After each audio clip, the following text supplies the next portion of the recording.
देखिए भैया, electromagnetic wave, electromagnetic wave, EMW।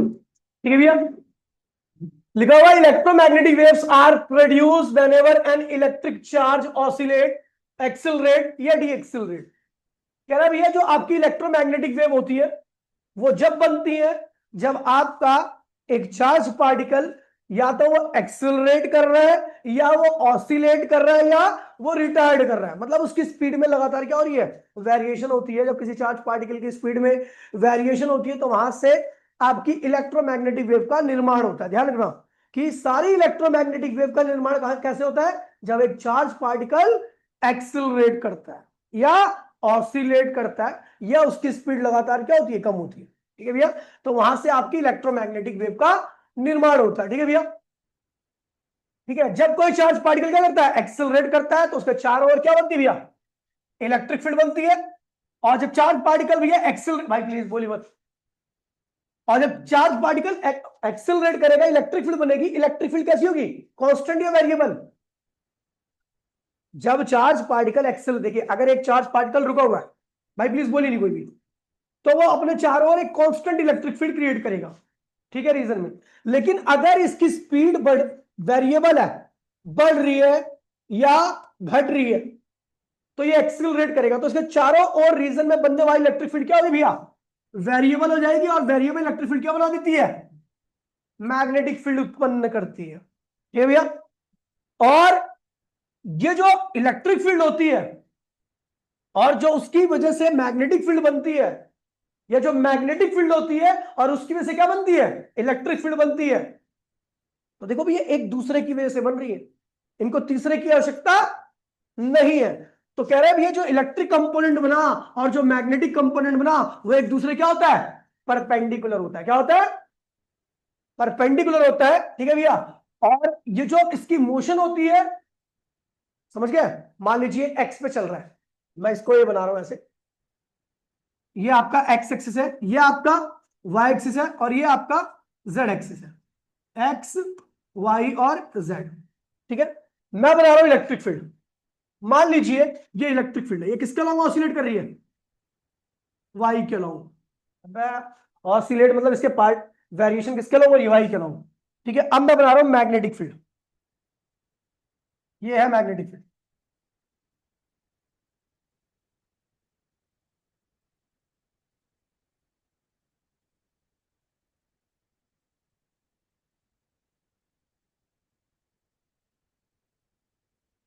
ठीक है, तो इसके अंदर जो ऑसिलेशन हो रही है किसके अलावा हो रही है, वाई के अलावा। और इसके अंदर जो ऑसिलेशन हो रही है,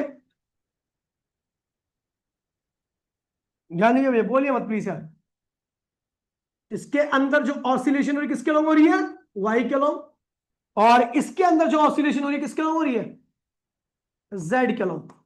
इसको मैंने मैग्नेटिक फील्ड बोला।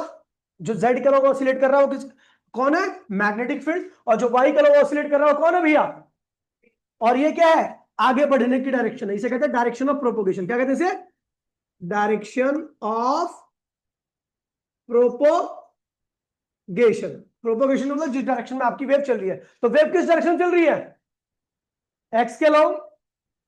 इलेक्ट्रिक फील्ड कहां ऑसिलेट कर रही है, वाई के अलावा। मैग्नेटिक फील्ड कहां ऑसिलेट कर रही है, तो हम देख रहे हैं भैया electric field X perpendicular to magnetic field Y perpendicular to direction of.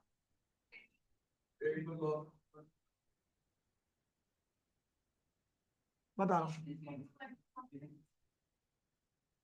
किसके अलावा, वाई के अलावा है, कोई नहीं, वाई लिख दे, वाई लिख दे, उसमें कोई दिक्कत नहीं है।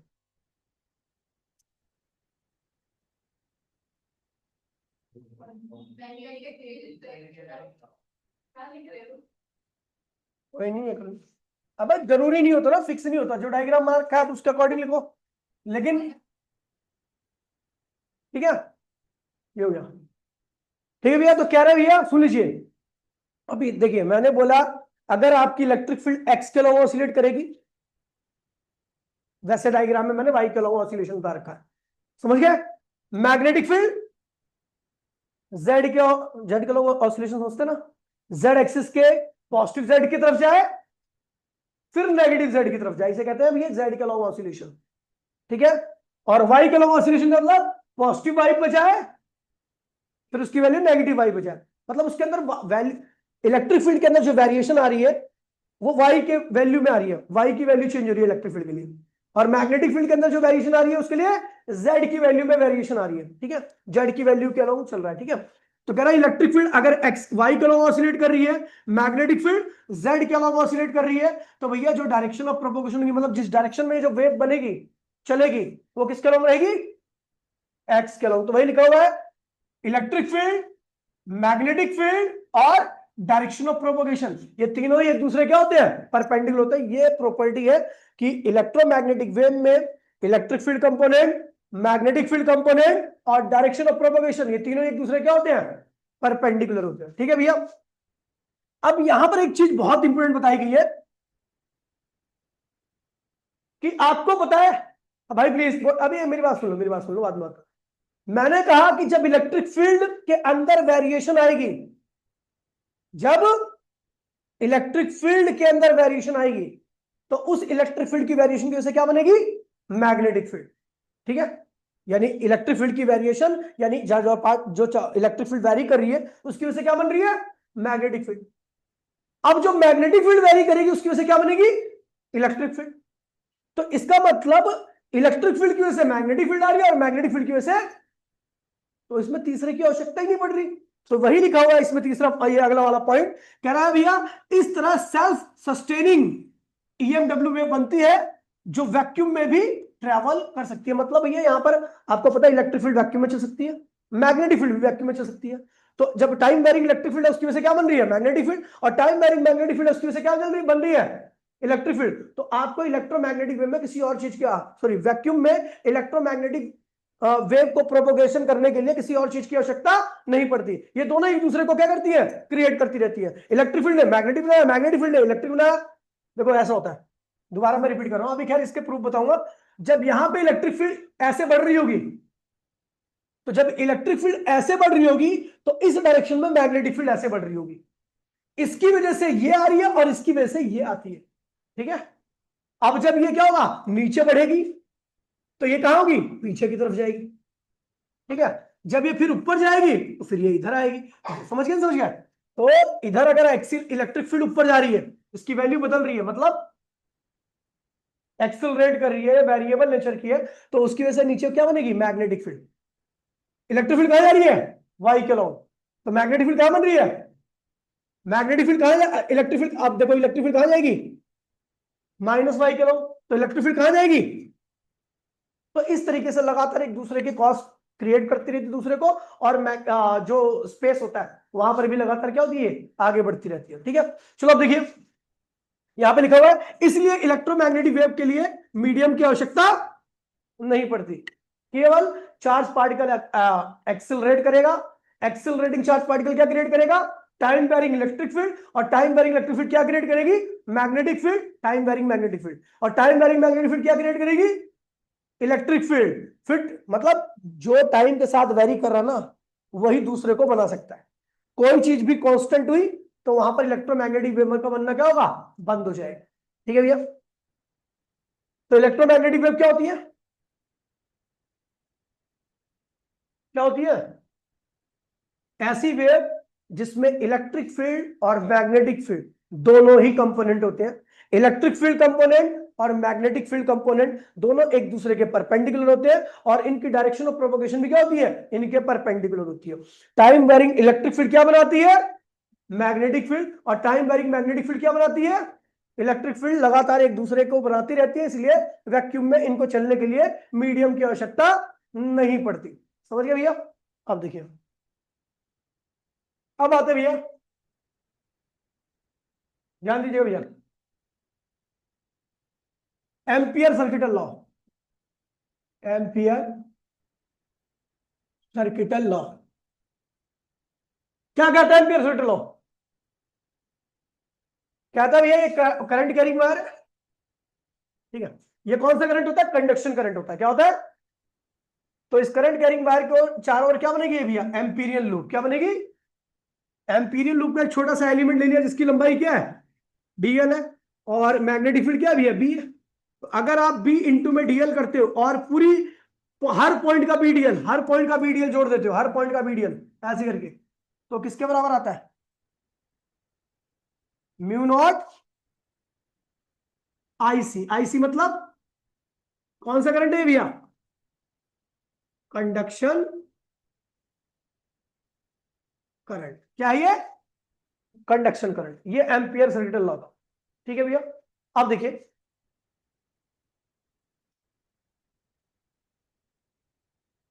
अब ये मैक्सवेल ने एक्सपेरिमेंट किया।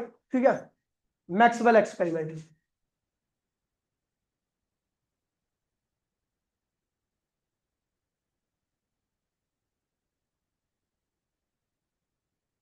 और इसमें प्रूफ किया जिसमें पीछे कौन क्या था, एम्पियर सर्किटल लॉ को रॉन्ग प्रूफ किया।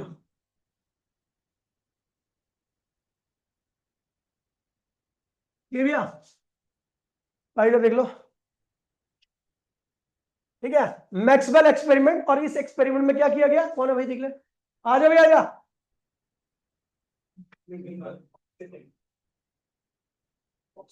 वेट दे। ठीक है, मैक्सवेल एक्सपेरिमेंट, भाई प्लीज बोलिए नहीं। मैक्सवेल एक्सपेरिमेंट में क्या किया गया,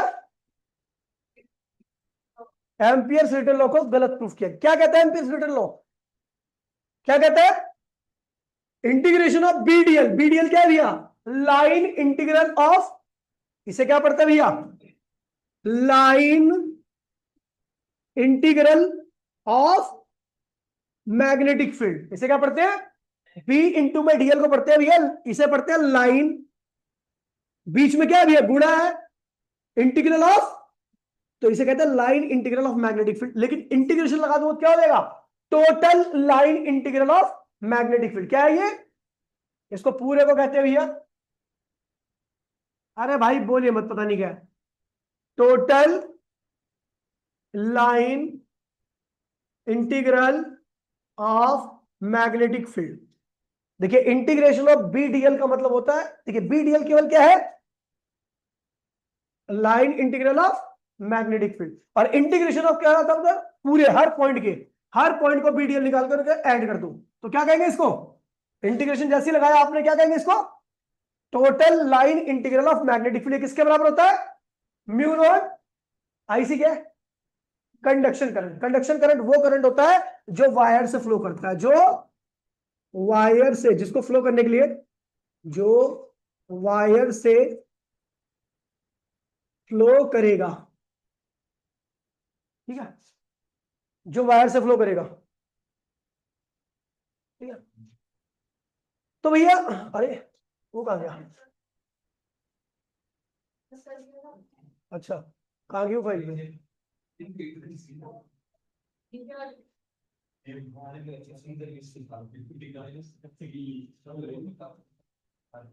देखिए भैया। तो भैया मैक्सवेल एक्सपेरिमेंट है। ठीक है, अच्छा इसमें एक बात और बताया तो मैं आपको, कि ये कहता है ना कि ये जो चीज बनी है, क्या बनी है, मैग्नेटिक फील्ड बनी है, वो किसकी वजह से बनी है, कंडक्शन करंट की वजह से। अकॉर्डिंग टू, यहां पे मैं लिख देता हूं सिंपली, और इसमें से कुछ नहीं आएगा, मुंह पे आकर हैप्टा मारूंगा ना तो भिनक जाएगा नहीं। ठीक है, इसके हिसाब से ये लॉ कहना क्या चाह रहा है, इसके हिसाब से कह रहा है कि ये जो मैग्नेटिक फील्ड बनी है बी, वो किसकी वजह से आई है, केवल कंडक्शन करंट की वजह से। ठीक है, यहां पे लिख देता हूं, क्या ये ध्यान रखना बस आपको। ठीक है, इसके हिसाब से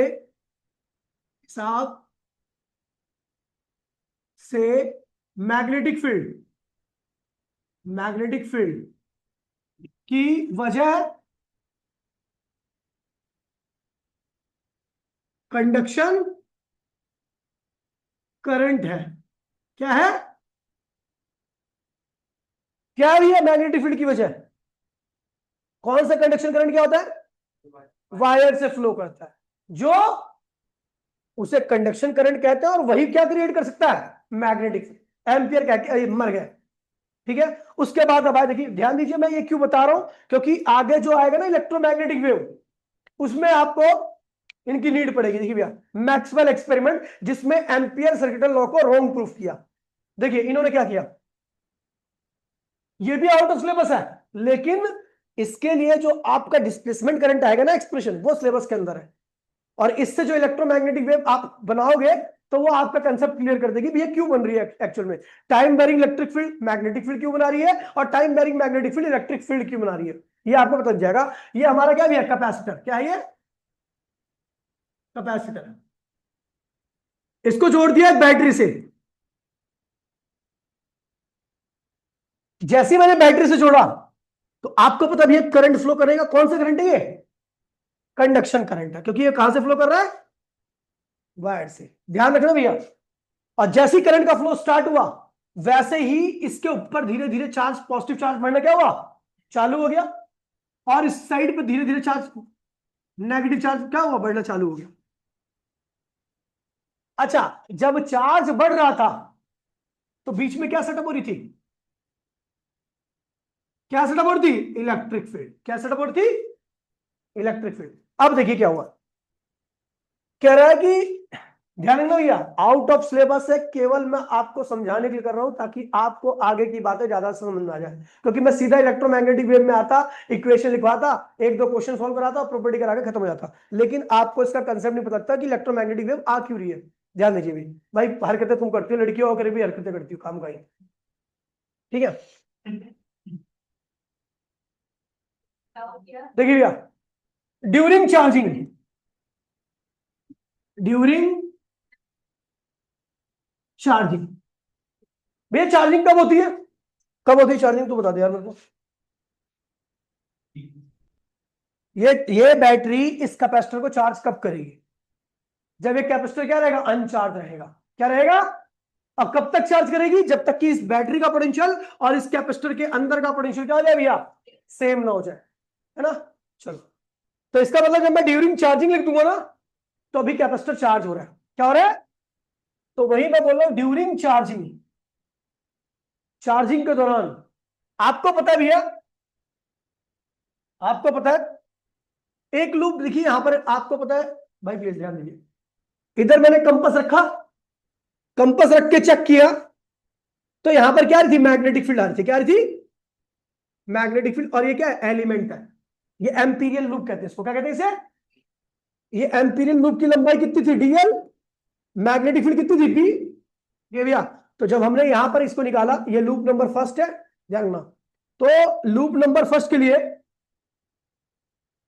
लूप नंबर फर्स्ट के लिए जब मैं बी इंटू में डीएल कर रहा हूं, तो किसके बराबर है, म्यू नॉट आईसी के बराबर है। यानी यहां की मैग्नेटिक फील्ड और डीएल को जब मैंने पूरे हर लूप के हर एक पॉइंट के बी डीएल को इंटीग्रेट करके लिया, तो किसके बराबर है, म्यू नॉट आईसी के बराबर है। ऐसे यहां पर लूप नंबर थर्ड, ये थर्ड लूप है, ठीक है। फर्स्ट लूप पे देखा, थर्ड लूप पे देख रहा हूं, ठीक है। मैग्नेटिक फील्ड एरी, एलिमेंट ये रहा, ठीक है भैया। और जब मैंने यहां का लूप नंबर थर्ड के लिए बीडीएल निकाला, तीसरे लूप के लिए, तो ये भी किसके बराबर है, म्यू नॉट। इसका मतलब कंडक्शन करंट की वजह से क्या आ रही है, मैग्नेटिक फील्ड। यहां पर भी कंडक्शन करंट की वजह से क्या आ रही है, मैग्नेटिक। यानी जहां कंडक्शन करंट है वहां क्या आएगी, ठीक है। यहां पर क्या कंडक्शन करंट है, नहीं है। तो एम्पियर के अकॉर्डिंग, और एम्पियर सही होते तो यहां पर मैग्नेटिक फील्ड नहीं आनी चाहिए थी, क्योंकि जो कंडक्शन करंट है उसी की वजह से क्या बनती है। लेकिन इस स्पेस में तो कोई कंडक्शन करंट है ही नहीं, क्योंकि स्पेस में कोई मीडियम है ही नहीं जहां पर आपका करंट कंडक्ट हो सके, फ्लो कर सके। जब मीडियम नहीं होगा तो करंट की वैल्यू क्या होगी, जीरो। तो आसपास के रीजन में मैग्नेटिक फील्ड भी क्या होगी, लेकिन, ठीक है। यहां पर भी बनी एक मैग्नेटिक लूप, यहां पर भी क्या बन गई एक, इस रीजन में भी। यार, मैग्नेटिक लूप तो नहीं बनी थी, मतलब देख ऐसे इस लूप को तो देख नहीं सकते, लेकिन कंपास रखा गया और कंपास की नीडल के अंदर डिफ्लेक्शन आ गया। यहां पे क्या रखा गया, इलेक्ट्रिक फील्ड कभी कंपास की नीडल को डिफ्लेक्ट कर सकती है, इसके बीच में क्या है, इलेक्ट्रिक फील्ड। लेकिन जब यहां पे कंपास रखा गया तो यहां पर नीडल के अंदर क्या आ गया, डिफ्लेक्शन आ गया। इसका मतलब यह सबको पता है कि इलेक्ट्रिक फील्ड कभी नीडल को डिफ्लेक्ट नहीं कर सकती। यहां पे क्या होगी, मैग्नेटिक फील्ड। तो यहां पर जब यहां पे मैग्नेटिक फील्ड को बी माना, एलिमेंट क्या हुआ, डीएल आया। तो भैया जब यहां पे देखा तो इस वाली लूप सेकंड पे, तो अगर मैं लूप सेकंड की बात करूं, ध्यान दीजिए भैया, तो इंटीग्रेशन ऑफ बी डीएल बराबर में तीसरा सेकंड लूप है, वो किसके बाद आ रहा है, म्यू नॉट। लेकिन यहां पर करंट है ही नहीं, यहां पर करंट, तो भैया यहां पर कोई एक्स फैक्टर है जो करंट का काम कर रहा है। ठीक है भैया, इसे कहता हूं एक्स फैक्टर। और बाद में इसी को बोलूंगा डिस्प्लेसमेंट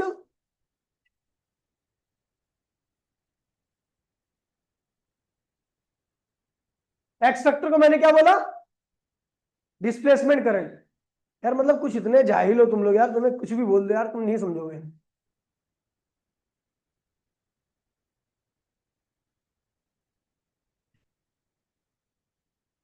ठीक है, यहां पर एक्स फैक्टर है, उसको मैंने क्या बोला, डिस्प्लेसमेंट करंट। ठीक है भैया, अब देखिए भैया ड्यूरिंग चार्जिंग, देखिए भैया ड्यूरिंग चार्जिंग अगर मैंने देखा पहले लूप में बीडीएल बराबर में क्या रहा है, म्यू नॉट आईसी, बराबर है बात भैया, यानी कंडक्शन करंट की वजह से क्या आ रही है, मैग्नेटिक फील्ड आ रही है। दूसरे लूप में क्या हुआ, BDL equals to mu not X, मतलब वो एक्स फैक्टर भी क्या कर रहा है, मैग्नेटिक फील्ड क्रिएट कर रहा है, एक्स फैक्टर भी क्या कर रहा है। और तीसरे लूप में भी क्या होगा भैया, बीडीएल, तीसरे लूप में भी क्या होगा, म्यू नॉट आईसी है, यानी ये क्या कर रहा है। इसका मतलब यहां पर कुछ तो ऐसी चीज है जो कि क्या कर रही है, मैग्नेटिक फील्ड बना रही है। यहां पर कुछ तो ऐसी चीज है जो मैग्नेटिक फील्ड बना रही है, समझ गए। तो भैया इन्होंने बोला, लेकिन जैसे क्या हुआ, ये तो ड्यूरिंग चार्जिंग था, चार्जिंग के दौरान, लेकिन after charging, after charging, after charging, charging के बाद क्या हुआ, चार्जिंग के बाद भैया जो तीसरा लूप था, देखिए पहला लूप दूसरा लूप, देखिए चार्जिंग जब हो जाती है ना, जब चार्जिंग, भाई प्लीज, जब चार्जिंग होगी तो ये करंट क्या होता है, गायब हो जाता है, सबको पता है ये चार्ज हो गया। अब यहां का पोटेंशियल और यहां का पोटेंशियल क्या हो चुका है, सेम हो चुका है, तो अब करंट का फ्लो नहीं होगा। तो यहां का समझ में आ गया, यहाँ की लूप गायब होगी, यहां की लूप भी क्या, मैग्नेटिक फील्ड गायब होगी, यहां का कंपास ने भी मैग्नेट डिफ्लेक्शन शो नहीं किया, यहां का भी गायब हो गया। नहीं समझे, जब कैपेसिटर चार्ज हो गया तो भैया यहां की भी मैग्नेटिक फील्ड गायब, यहां की भी मैग्नेटिक फील्ड गायब, और यहां की भी मैग्नेटिक फील्ड गायब। यहां का तो समझ में आया, यहां की मैग्नेटिक फील्ड क्यों गायब हुई, करंट का फ्लो रुक गया था, आईसी की वैल्यू जीरो हो गई थी। यहां का मैग्नेटिक फील्ड गायब क्यों हो गई, क्योंकि करंट का फ्लो रुक गया था, अब करंट की वैल्यू नहीं है तो जीरो। लेकिन यहां पर क्या हुआ था, यहां पर तो करंट ही नहीं था, तो यहां की मैग्नेटिक फील्ड क्यों गायब होगी। तो भैया इन्होंने कहा, याद दीजिएगा मेरी बात को, ठीक है, तीसरे लूप की दूसरे लूप की बात कर रहे हैं, ठीक है, आफ्टर चार्जिंग लूप नंबर अगर मैं फर्स्ट को देखूं तो उसकी वैल्यू क्या आ रही है, जीरो, क्योंकि बिकॉज आईसी क्या हो गया, जीरो हो गया, पहले लूप के लिए। दूसरे लूप का देखो, तीसरे लूप का देखो, तो वो भी क्या आ गया, जीरो, बिकॉज आईसी क्या हो गया, जीरो। ठीक है भैया, एंड अगर मैं यही दूसरे लूप को देखूं तो बीडीएल ये भी जीरो आ रहा है, लेकिन यहां पे क्या हुआ, बिकॉज इलेक्ट्रिक फील्ड क्या होगी, कांस्टेंट होगी, क्या होगी, देखिए सुन लीजिए, जब ये चार्ज हो रहा था, जब ये चार्ज कैपेसिटर चार्ज हो रहा था तो यहां पे चार्ज बढ़ रहा था, यहां पे भी चार्ज क्या हो रहा था, बढ़ रहा था, इसके बीच की इलेक्ट्रिक फील्ड भी क्या हो रही थी, बदल रही थी। और जब तक इलेक्ट्रिक फील्ड बदली तब तक ये मैग्नेटिक लूप आया, मैग्नेटिक फील्ड बनी। लेकिन जैसे ही कैपेसिटर इसने पूरा इसको फुली चार्ज कर दिया, तो यहाँ का चार्ज कांस्टेंट, यहाँ का चार्ज कांस्टेंट, बीच की इलेक्ट्रिक फील्ड कांस्टेंट, और जैसे ही बीच की इलेक्ट्रिक फील्ड कांस्टेंट हुई, वैसे क्या हो गया, इसके चारों ओर जो मैग्नेटिक फील्ड आ रही थी वो भी क्या होगी, गायब होगी। तो हम कह सकते हैं भैया, अच्छा ये क्यों आया,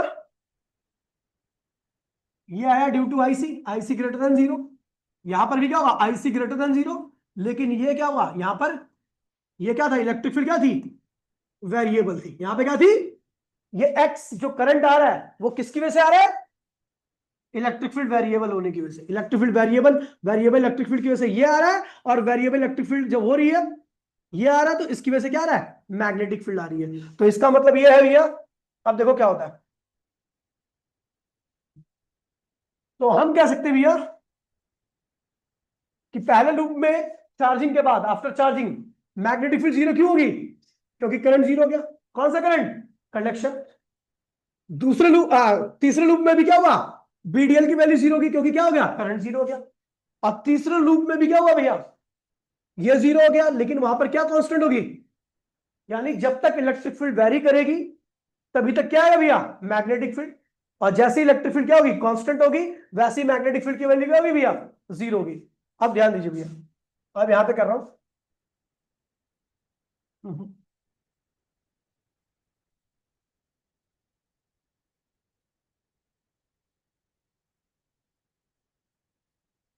तो जब तक ई वेरिएबल रहेगा तब तक क्या आएगी,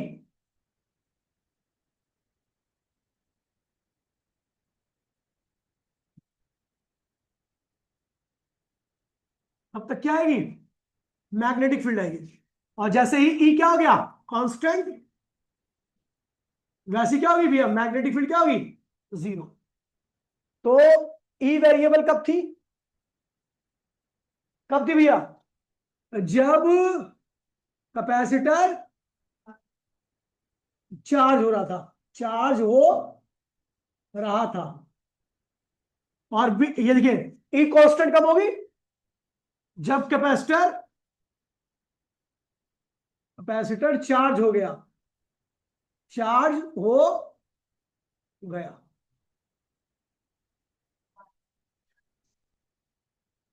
तो यहां पे लिखते हैं भैया, so time varying electric field, so time varying varying electric field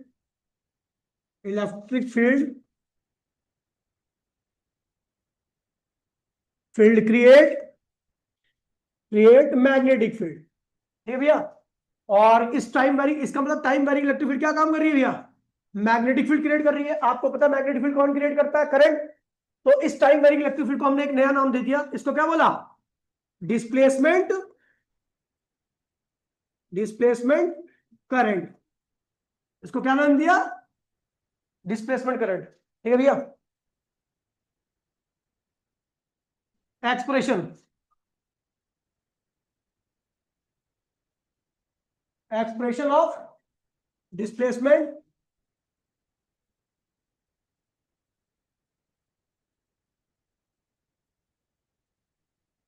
expression of displacement current, ये आता भी है सिलेबस में, ठीक है भैया। तो ये सिलेबस में ध्यान रखना। कैपेसिटर था, ठीक है, ये जुड़ा हुआ था, ये जुड़ा हुआ था भैया एक बैटरी से, जिसका वोल्टेज क्या था, वी था। इधर प्लस था, इधर माइनस था। ये चार्ज बढ़ रहा था, ये चार्ज भी क्या होता, बढ़ रहा था। बीच की इलेक्ट्रिक फील्ड क्या थी, वेरिएबल थी। ये क्या थी, वेरिएबल थी।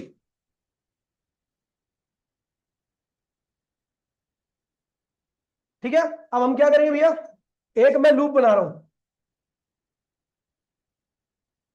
ठीक है। इस लूप से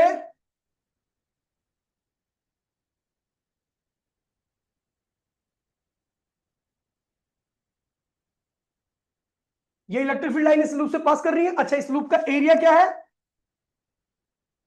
ए है। और जो इलेक्ट्रिक फील्ड लाइन है उसकी वैल्यू कितनी है, ई। तो फ्लक्स क्या हुआ,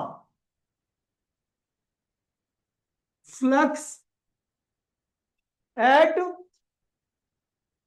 एनी इंस्टेंट। मैं इंस्टेंट में फ्लक्स क्यों निकाल रहा हूं आदर्श, मैं इंस्टेंट में फ्लक्स क्यों निकाल रहा हूं, मैंने फ्लक्स ही क्यों नहीं बोला, मैं इंस्टेंट का फ्लक्स क्यों बोल रहा हूं।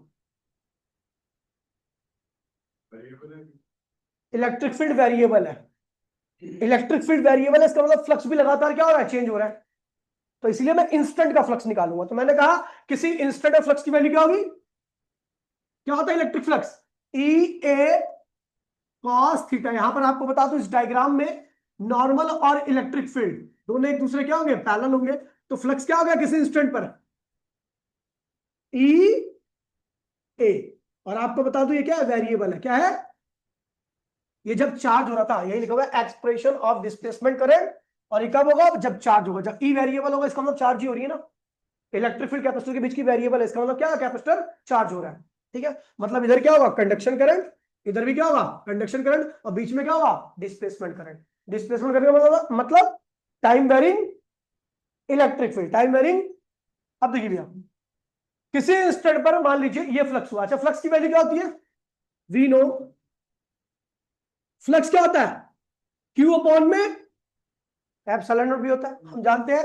किसी इंस्टेंट पे फ्लक्स ये होता है, ये निकला। और किसी भी इंस्टेंट पे क्या भैया? फ्लक्स ये होगा। अच्छा ओए, कोई बात नहीं, बात नहीं। क्यू क्या होगा? क्यू क्या है? कौन सा चार्ज है ये? फ्लक्स इसी इंस्टेंट पर, जिस इंस्टेंट में मैंने फ्लक्स निकाला ना, ये फ्लक्स निकाला, इसी इंस्टेंट पर जो यहां पे चार्ज एक्यूमुलेट हुआ है, यहां पर और यहां पर, उस चार्ज की बात हो रही है, क्योंकि ये चार्ज भी क्या वेरिएबल है। तो ठीक है, charge at any instant, any instant. और कौन सा इंस्टेंट? जिसपे मैं फ्लक्स निकाल रहा हूं। तो ये क्या होगा? क्यों? ये क्यों क्या होगा? फाइव इंटू में एप्सिलॉन नॉट। आप ये देखो, ये फर्स्ट इक्वेशन है, और ये क्या भैया? सेकंड है। From first and second equation, पहली और दूसरी इक्वेशन से अगर आप देखोगे तो ये क्या होगा? क्यू की वैल्यू क्या आएगी? फाइव की वैल्यू क्या रखी है? ई ए इंटू में क्या हो गया?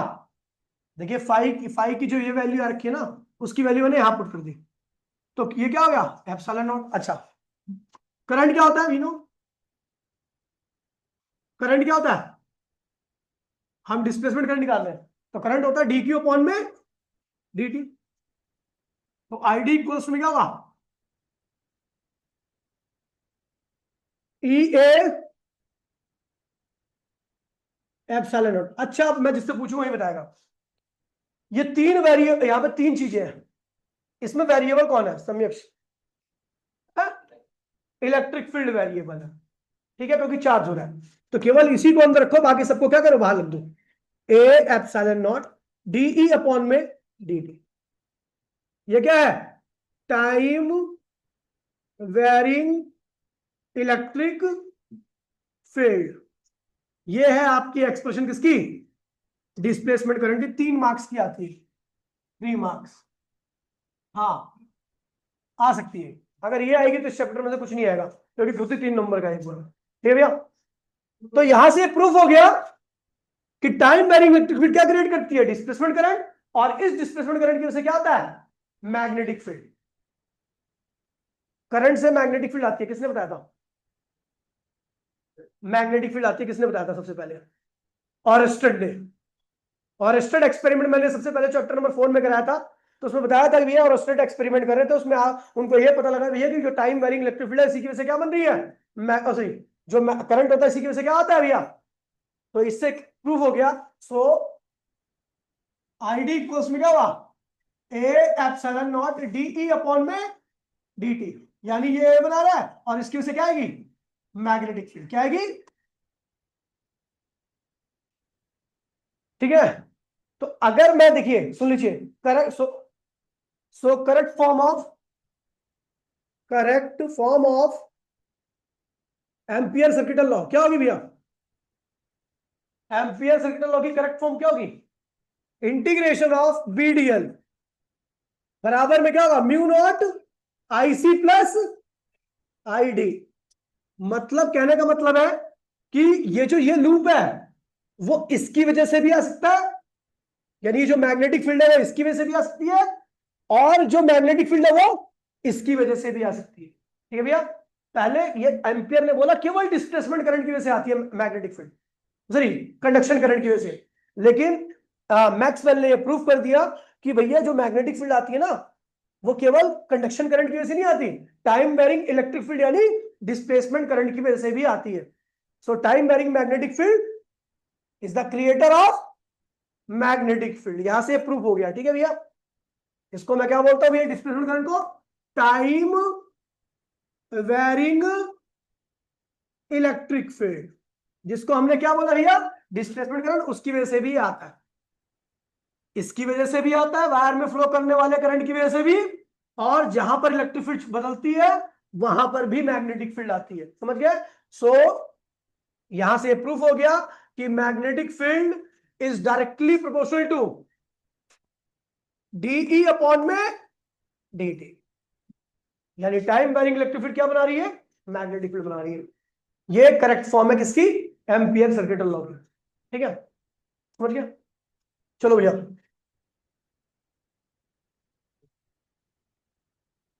तुम्हें पता क्या चाहिए? मैं बता रहा हूं तुम्हारी तुम्हारी दिक्कत क्या है।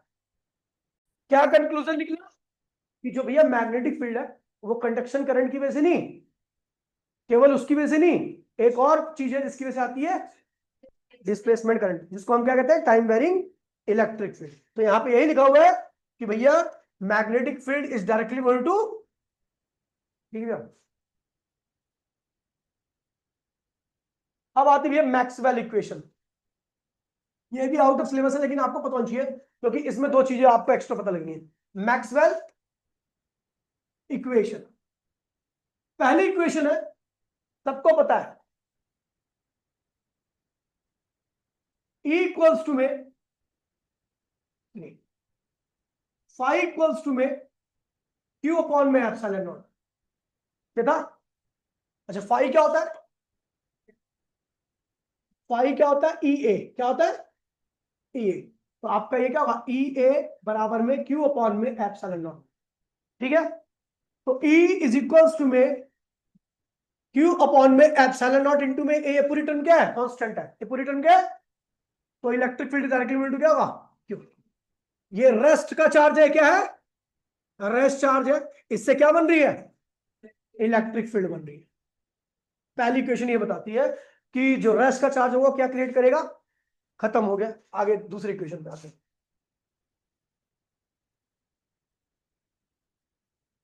दूसरी इक्वेशन है, आप सब जानते हो, बी क्या है? Magnetic field. डी ए क्या है? Area. Magnetic field into area क्या होता है? Magnetic flux. इंटीग्रेट करो तो क्या आता है? जीरो। क्या आता है? हमेशा, ऑलवेज। क्यों आता है? दिव्या बताएगी। ये मैग्नेटिक फ्लक्स हमेशा जीरो क्यों आता है? हमेशा जब भी मैं टोटल मैग्नेटिक फ्लक्स निकालूंगा किसी बॉडी के थ्रू तो उसकी कुल वैल्यू जीरो होती है हमेशा। पता है क्यों? नहीं पता ना? क्योंकि मैग्नेट जो होता है हमेशा डाइपोल की फॉर्म में एग्जिस्ट करता है। तो नॉर्थ जितना पॉजिटिव फ्लक्स क्रिएट करेगा साउथ उतना ही नेगेटिव क्रिएट करेगा। टोटल फ्लक्स की वैल्यू क्या हो जाएगी? तो इसका मतलब यह है कि मोनोपोल मोनोपोल एग्जिस्ट नहीं करता, नहीं करता। ये सेकंड इक्वेशन आ गई। ठीक है, थर्ड इक्वेशन अभी हमने ड्राइव की। क्या थी third equation? Integration of B D L equals to में mu not IC plus epsilon not DE upon में डीटी। यही था। यानी क्या हुआ कि मैग्नेटिक फील्ड जो होती है वो कंडक्शन करंट के भी डायरेक्टली होती है, एंड मैग्नेटिक फील्ड क्या होती है? टाइम वेरिंग इलेक्ट्रिक फील्ड के भी क्या होती है? डायरेक्टली होती है। एक बात और ध्यान रखना, अगर ये रहेगा तो ये नहीं रहेगा। जहां पर कंडक्शन करंट था तो क्या वहां पे डिस्प्लेसमेंट करंट था? नहीं था। लेकिन जब ये रहेगा तो ये नहीं रहेगा। स्पेस में कंडक्शन करंट था, अब कैपेसिटर के स्पेस में वहां पे क्या था? इलेक्ट्रिक फील्ड वेरी करेगा। ये ध्यान रखना। ठीक है, ये ध्यान रखना। ये चौथी बात होगी कि हमें पता लग गया कि टाइम वेरिंग इलेक्ट्रिक फील्ड क्या बनाती है? Magnetic field. और लास्ट इक्वेशन है जो, ठीक है, फोर्थ इक्वेशन आप सब जानते हो, ये कैपेसिटर है मान लीजिए, इसके बीच की इलेक्ट्रिक फील्ड क्या है? ई है। दोनों कैपेसिटर के बीच की दूरी कितनी है? डी आर है। क्या है? तो इन दोनों के बीच का जो पोटेंशियल डिफरेंस होगा क्या होगा? डीवी। क्या होगा? डीवी। ठीक है, तो हम जानते हैं भैया we know E equals to DV upon में डी आर। डीवी क्या है? E D R. क्या है? डीवी जो है उसे कहते हैं पोटेंशियल डिफरेंस। क्या कहते हैं उसे? अब देखिए, आपको पता है वी नो ये जो पोटेंशियल डिफरेंस होता है वो डी फाइव अपॉन में डी टी के बराबर भी आता है। ये पढ़ा है? अब डीवी क्या, पोटेंशियल डिफरेंस यानी इंड्यूस्ड ईएमएफ। पता है इंड्यूस्ड ईएमएफ क्या होता है, पोटेंशियल डिफरेंस ही होता है। वो किसकी वजह से आता है, चेंज इन मैग्नेटिक फ्लक्स यानी change in magnetic field line. तो इसे लिख देता हूं, डीवी को क्या लिखूंगा, ईडीआर, इसे लिख दो फर्स्ट इक्वेशन। ये फर्स्ट इक्वेशन है, from first equation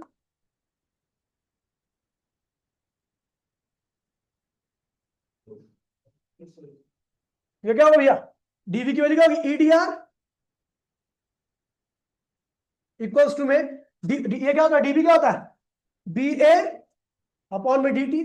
EDR equals to में क्या हुआ, ए कांस्टेंट है, डीबी अपॉन में डी टी, यानी टाइम वैरिंग इलेक्ट्रिक फील्ड क्या बना रही है, sorry time varying magnetic field क्या बना रही है, इलेक्ट्रिक फील्ड। तो यहां से प्रूफ हो गया कि अगर इलेक्ट्रिक मैग्नेटिक फील्ड भी बदलती है तो क्या बनाती है, अगर मैग्नेटिक फील्ड बदलती है तो क्या बनाती है। और पीछे हमने क्या देखा इस वाली इक्वेशन में, इलेक्ट्रिक फील्ड बदलती है तो क्या बनाती है, यही है इलेक्ट्रोमैग्नेटिक वेव का कंसेप्ट। नहीं भैया, कि जब आपकी इलेक्ट्रिक फील्ड बदलेगी, चार्ज पार्टिकल ऑसिलेट करेगा, इलेक्ट्रिक फील्ड बदलेगी, वो इलेक्ट्रिक फील्ड जो बदल रही है क्या बना देगी, मैग्नेटिक फील्ड। और आपको बदलती हुई इलेक्ट्रिक फील्ड से क्या बनती है, मैग्नेटिक फील्ड। तो बदलती हुई मैग्नेटिक फील्ड से क्या बनेगी, तो लगातार आपकी इलेक्ट्रोमैग्नेटिक वेव क्या होती है भैया, बनती रहती है। तो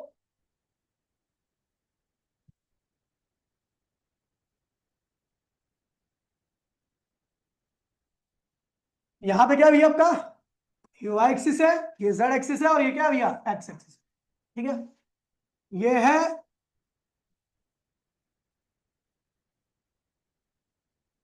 ये इलेक्ट्रिक फील्ड है, क्या है ये, किसके अलावा ऑसिलेट कर रही है, y के अलावा। और इस ऑसिलेट करती यानी इस बदलती इलेक्ट्रिक फील्ड से क्या बनेगी, मैग्नेटिक फील्ड। तो ये बना रहा हूं मैग्नेटिक फील्ड, देखिए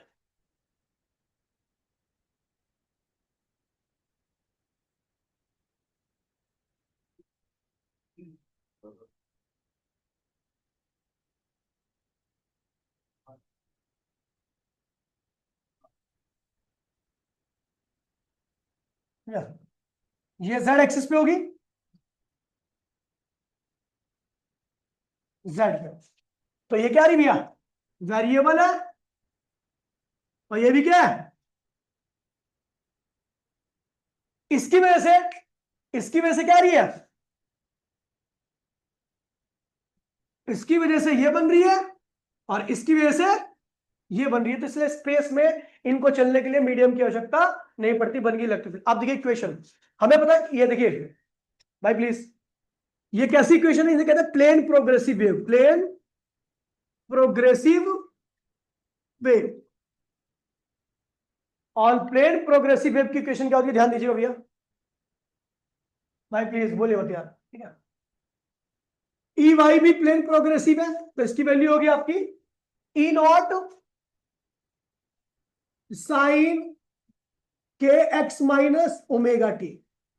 और मैग्नेटिक फील्ड भी क्या होगी, प्लेन प्रोग्रेसिव होगी, तो इसकी वैल्यू क्या होगी, बी नॉट साइन के x omega T.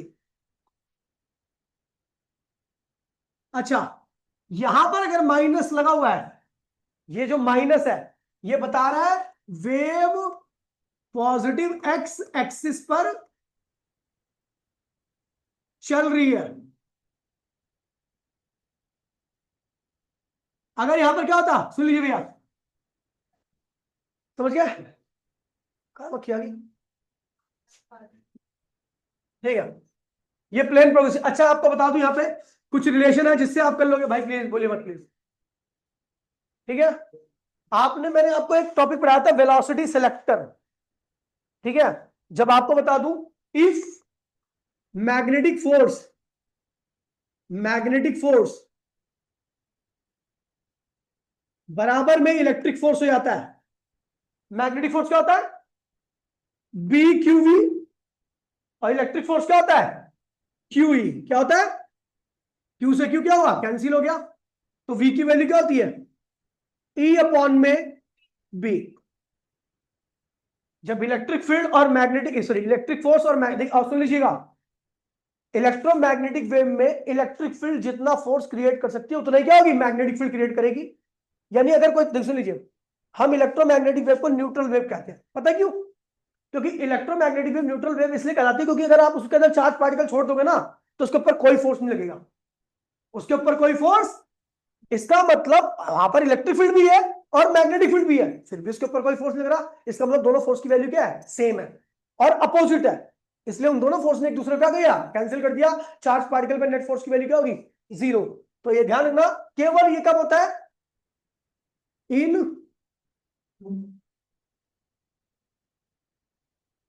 In EMW force on charge particle क्या होता है? फोर्स ऑन चार्ज बराबर में क्या होता है भैया? 0। फोर्स ऑन चार्ज 0 का मतलब क्या होता है? इलेक्ट्रिक फोर्स बराबर में, और मैग्नेटिक फोर्स क्या होता है? BQV। इलेक्ट्रिक फोर्स क्या होता है? तो यहां से ये ध्यान रखना। और आपको पता है भैया इलेक्ट्रोमैग्नेटिक वेव की स्पीड क्या होती है? C, लाइट के बराबर होती है। तो इसकी वैल्यू क्या होगी? E0 और इसकी वैल्यू क्या होगी? B0। तो ये ध्यान रखना। तो हम इसको लिखते हैं C इक्वल्स टू में E0 अपॉन में B0। ठीक भैया, इसके ऊपर इक्वेशन आते हैं। अच्छा के क्या है भैया? ध्यान दीजिए, जिसने नहीं पढ़ रखी लो, अरे भाई जिसने 11th नहीं पढ़ रखी तो आपको बता दूं यहाँ पर के जो होगा वो 2 पाई अपॉन में लैम्डा होगा। के क्या होगा? और ओमेगा जो होगा वो क्या होगा? 2 पाई अपॉन में कैपिटल टी होगा। 2 पाई अपॉन में कैपिटल टी होगा। तो इक्वेशन कराऊंगा अभी मैं, क्वेश्चन 2-3, तो उसे देख लेना। अभी आज क्वेश्चन नहीं करा रहा, आज मैं थ्योरी खत्म करता हूँ। ठीक है, अभी रुक जा भाई, आज खत्म होने वाली है रिकॉर्डिंग। ठीक है, 2 मिनट की बात है। अरे सुन, अरे देखिए भैया, प्रॉपर्टी है इसको, ये भी यहां से भी क्वेश्चन उठ के आते काफी सारे। ध्यान दीजिए भैया, property of electromagnet, properties of electromagnetic wave में लिखिए। पहली प्रॉपर्टी क्या है? They are transverse in nature. देखिए ट्रांसवर्स वेव वो वेव होती है जिनकी मोशन के परपेंडिकुलर इसके पार्टिकल ऊपर नीचे आते हैं। जैसे मान लीजिए अभी मैंने बताया ना भैया, मान लीजिए वेव मोशन ही है, वेव वेव मोशन इस डायरेक्शन में, तो इसके पार्टिकल क्या करेंगे? ऐसे ऑसिलेट करेंगे, कभी ऊपर जाएंगे, कभी नीचे, कभी ऊपर, फिर कभी नीचे। इस तरह की वेव को मेरे को कोई दिक्कत नहीं भाई, मेरे को कोई दिक्कत नहीं है, मेरा अभी टाइम खाली है, तुम टाइम लगाते रहो, कोई दिक्कत नहीं मुझे। तुम्हारे लिए परेशान हो रहा हो कि भैया खत्म हो जाए अपना, अगला चैप्टर ऐसे चालू करो, तुम पता नहीं क्या कर रहे हो। तो कैसी होती है? ट्रांसवर्स नेचर की। ट्रांसवर्स वेव वो वेव होती है जिसमें पार्टिकल का ऑसिलेशन और वेव की मोशन एक दूसरे क्या होती है? परपेंडिकुलर होती है। यहां पे लिख देता हूं, ट्रांसवर्स होती है जिसमें पार्टिकल ऑसिलेशन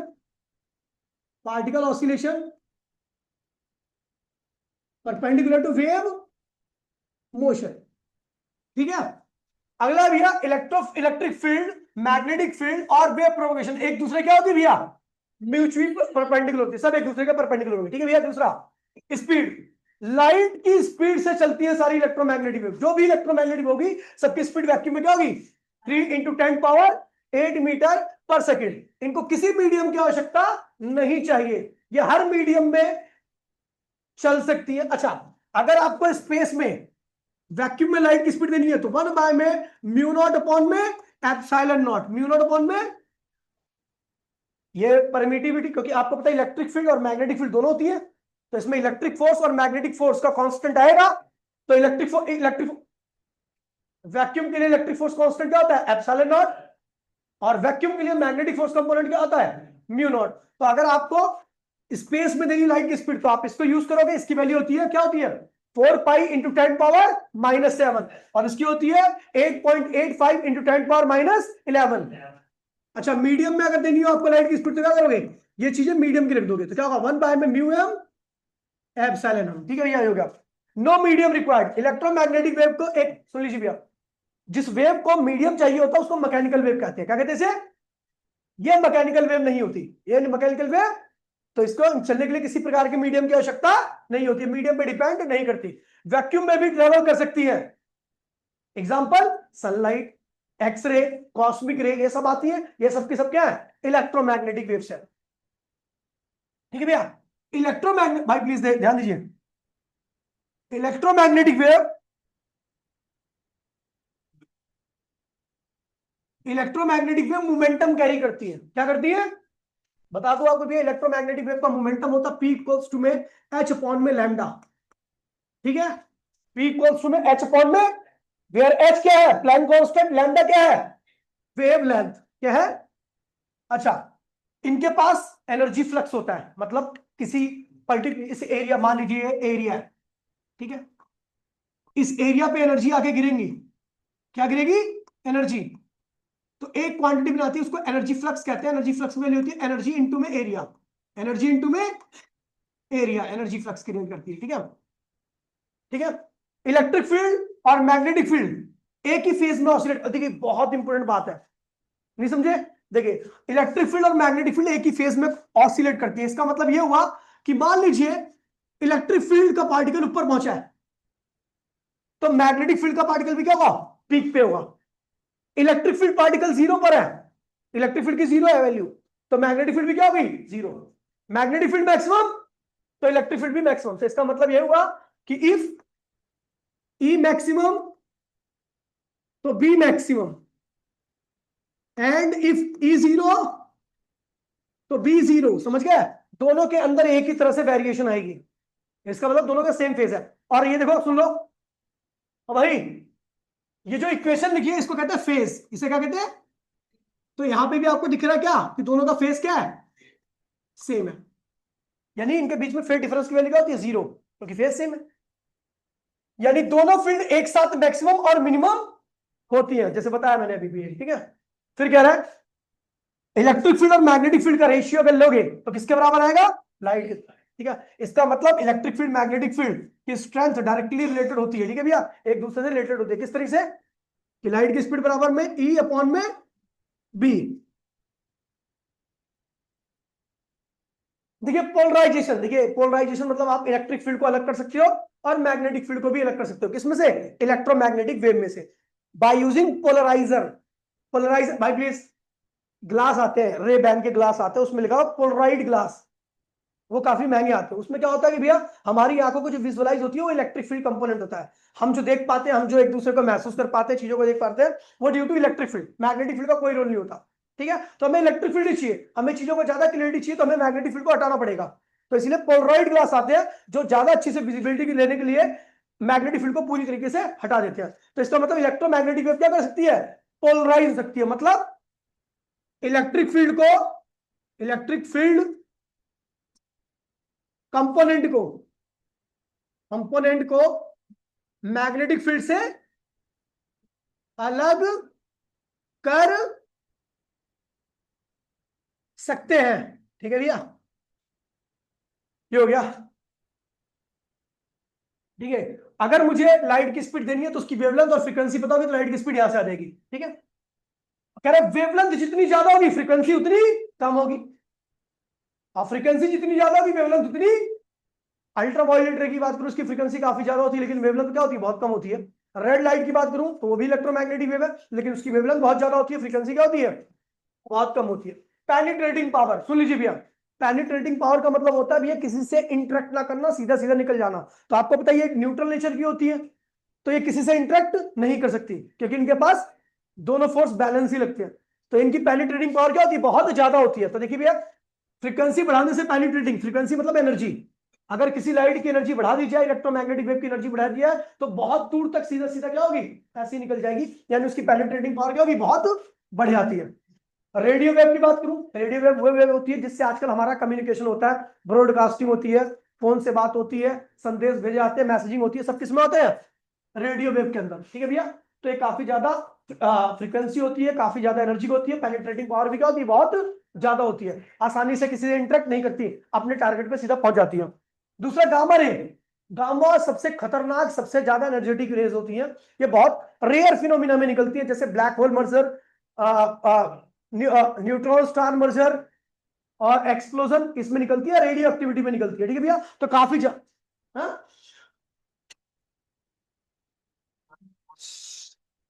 ठीक है, ठीक है। और इलेक्ट्रोमैग्नेटिक वेव, इलेक्ट्रोमैग्नेटिक वेव ये सारे फिनोमिना को शो करती है, रिफ्लेक्शन, रिफ्रैक्शन, डिफ्रैक्शन। रिफ्लेक्शन सबको पता है, लाइट टकराती है उसी मीडियम में वापस निकल जाती है। रिफ्रैक्शन मतलब, रिफ्रैक्शन मतलब भैया कि लाइट जाती है तो उसके पाथ क्या होता है, एक मीडियम से दूसरे मीडियम में अलग हो जाता है, चेंज होता है, लाइट की स्पीड चेंज जाती है, लाइट की वेवलेंथ चेंज जाती है, इसको रिफ्रैक्शन कहते हैं। और डिफ्रैक्शन में क्या होता है भैया, सुन लीजिए, डिफ्रैक्शन में होता है लाइट जाती है, किसी से टकराती है और फैल जाती है, इसको कहते हैं डिफ्रैक्शन। ठीक है भैया, ये हो गया भैया प्रॉपर्टी, ये ध्यान रखना, लास्ट है। और यहीं से आएगा सबसे मेन क्वेश्चन, ध्यान रखना, ये मैं नहीं भी बताऊंगा लेकिन आपको पता होना चाहिए सारा। क्या पता करना है इसमें, सबसे ज्यादा फ्रीक्वेंसी या सबसे ज्यादा एनर्जी किसकी होती है, गामा की। ये नीचे जैसे से आ रहा हूं मैं, ध्यान रखना, जब मैं नीचे आता हूं तो नीचे आने पर आपकी वेवलेंथ क्या हो रही है, कम हो रही है।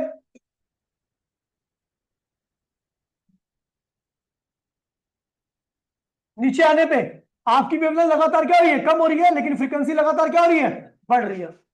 तो सबसे कम रेडियो वेव, इसमें उल्टा लिखा हुआ है। ठीक है, चलो मैं इसको पैटर्न को अभी अभी लिखवा देता हूं अगले पेज में। बाकी आप देखना, रेडियो वेव इसका यूज कहां, अच्छा इसका कॉस्ट क्या है, ठीक है, यूज कहां कहां पे होती है, माइक्रोवेव, मैग्नेट्रॉन, क्रिस्टल ट्यूब वगैरह ये सब में होती है। ठीक है भैया, ठीक है भैया, और यूज कहां पे होता है, माइक्रोवन, रडार, सैटेलाइट्स वगैरह में, इंफ्रारेड, टीवी रिमोट वगैरह में जो लाइट आती है छोटी सी ना, वो इंफ्रारेड है। ठीक है भैया, रिमोट कंट्रोल वगैरह में, और लाइट नाइट विजन कैमरा वगैरह में। ठीक है, विजिबल लाइट तो आप सब जिससे देख पाते हो वो विजिबल लाइट है।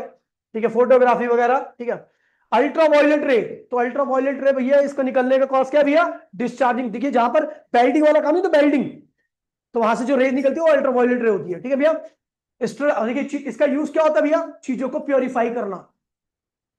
आरओ पे लिखा नहीं होता यूवी रिप्रोडक्शन, तो इसका मतलब वहां पे अल्ट्रावायलेट रे छोड़ी जाती है, अल्ट्रावायलेट रे सीधा क्या करती है, बैक्टीरिया को डेड कर देती है, स्टराइल कर देती है। ठीक है, गामा रे, एक्सरे, ठीक है, एक्सरे आपको पता ही है भैया इसका यूज क्या होता है, आपकी बॉडी की स्कैनिंग करना। ठीक है भैया, हाँ ये हड्डियों वगैरह को चीर नहीं पाती। अब देखो एक्सरे कैसे काम करता होगा, कई बार आपने सोचा होगा, बड़ा सिंपल सा काम है। जब एक्सरे देते हैं अपनी आपकी बॉडी की तरफ, तो एक्सरे चमड़ी उमड़ी को चीरती हुई निकल जाती है, लेकिन हड्डी को नहीं चीर पाती, लेकिन जहां से हड्डी क्रैक होती है वहां से निकल जाती है, तो पता लग जाता भैया यहां से क्रैक हो रखा है। ठीक है, गामा रे, ठीक है, ठीक है, अब बात करता हूं भैया गामा रे। गामा रे सबसे ज्यादा एनर्जेटिक है, गामा रे सबसे ज्यादा एनर्जेटिक है। इसका यूज जनरली ट्यूमर वगैरह, और ट्यूमर वगैरह जो होते हैं ना उसको जलाने के लिए किया जाता है। गामा रे की वो क्या करती है, फायरिंग करते हैं, गन से करते हैं, गन होती है गामा रे की। ठीक है भैया, तो जैसे उसके ऊपर डालते हैं तो क्या करता है भैया, गामा रे उस हिस्से से जो भी ट्यूमर वगैरह रखा था ना उसको जला देता है। खैर उसका काम भी नहीं है। ठीक है भैया, तो गामा रे उसको जला देती है। ठीक है भैया, तो इस तरीके से फ्रीक्वेंसी के ऑर्डर में आपको बता दूं, सबसे ज्यादा फ्रीक्वेंसी इसकी होती है, दूसरे नंबर पे इसकी, तीसरे नंबर पे इसकी, चौथे नंबर पे इसकी। ठीक है भैया, फिर आता है भैया रेडियो वेव की, मेरे ख्याल से दूसरे नंबर की है। ठीक है, तो मैं अरेंज कर दूंगा, बाकी ये चैप्टर आपका खत्म हो चुका है। इसके क्वेश्चन मैं अगली क्लास में करा करके फिनिश करके हम सीधा चले जाएंगे उस पे एसी पे। ठीक है भैया, संडे को एसी की 2 घंटे की क्लास होगी, ओ सॉरी एसी की, हाँ, काफी सारे में डेरिवेशन है। मिलते हैं अगली क्लास में, टाटा बाय बाय, जय हिंद, जय भारत।